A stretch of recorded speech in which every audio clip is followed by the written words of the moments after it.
नमस्ते। तो आज मैं आप सभी को यह समझाऊंगी कि यह जन्म आपको मनुष्य का जन्म मिला है, तो क्या अगला जन्म भी आपको मनुष्य का अवतार ही मिलेगा या फिर आपका जन्म किसी और योनि में हो जाएगा। देखिए, हम 84 लाख योनियाँ घूम कर ही आए हैं, बाद में हमें मनुष्य का अवतार मिला है।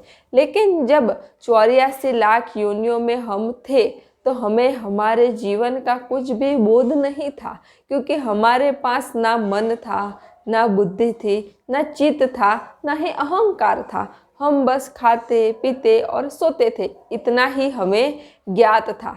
लेकिन जब हमें मनुष्य का अवतार मिला तो हमें मन, बुद्धि, चित्त और अहंकार मिला, और साथ में मनुष्य के साथ उसके कर्म भी जुड़ते हैं, जैसे कि अच्छे कर्म और बुरे कर्म। मनुष्य अगर अच्छे कर्म करता है, यानी सबका अच्छा करता है, सबका भला करता है, सबका कल्याण करता है, तो वह उसके हुए अच्छे कर्म यानी वह पुण्यात्मा हो जाता है। तो आगे जा कर के उसके बहुत ज़्यादा चांसेस है कि उसे मनुष्य का अवतार ही मिलेगा। जो बुरे कर्म करता है उसे भी शायद मनुष्य का अवतार मिले, लेकिन उसे मनुष्य का अवतार लेकर भी बहुत दुख, दर्द और यातनाएं भुगतनी पड़ती है। तो मनुष्य अच्छे कर्म भी करता है, बुरे कर्म भी करता है। जब मनुष्य अच्छे कर्म करता है तो उसका भी उसे अहंकार होता है कि मैंने इतना अच्छा किया, मैंने इतना अच्छा किया। और जब मनुष्य बुरे कर्म करता है तो उसे आत्मग्लानि भी कभी कभी होती है कि मैंने इतना बुरा किया, मैं इतना पापी हूँ। यानी मनुष्य अच्छे कर्म के साथ और बुरे कर्म के साथ बंध जाता है। लेकिन जब मनुष्य के जीवन में संतों का सानिध्य मिलता है, सद्गुरु का सानिध्य मिलता है, तो मनुष्य को आत्म साक्षात्कार प्राप्त होता है। यानी उसे पता चल जाता है कि मैं मन, बुद्धि, चित्त, अहंकार यह सिर्फ शरीर नहीं हूँ, मैं परम चैतन्य स्वरूप आत्मा हूँ।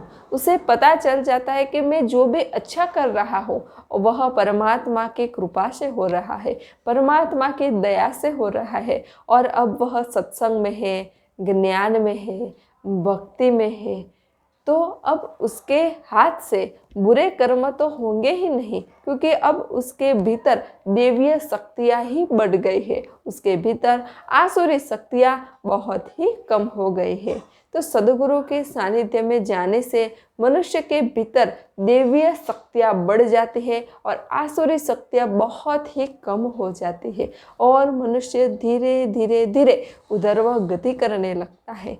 और जब मनुष्य किसी सद्गुरु के सानिध्य में हो, सत्संग में हो, ज्ञान में हो, वैराग्य में हो, समझन में हो, तो यह पक्का हो जाएगा कि उसको अगला जन्म मनुष्य का ही मिलेगा। तो अगर आपको अपना अगला जन्म मनुष्य का ही चाहिए तो सत्संग कीजिए, ध्यान कीजिए, मेडिटेशन कीजिए, संतों की सेवा कीजिए, सबका अच्छा सोचिए, सबका भला सोचिए, किसी से भी राग द्वेष मत कीजिए, किसी से भी ईर्षा मत कीजिए, किसी की बात का अहंकार भी मत कीजिए। मैं हूँ, यह मुझसे हो रहा है, मैं हूँ इसीलिए हो रहा है, ऐसा कभी मत बोलिए।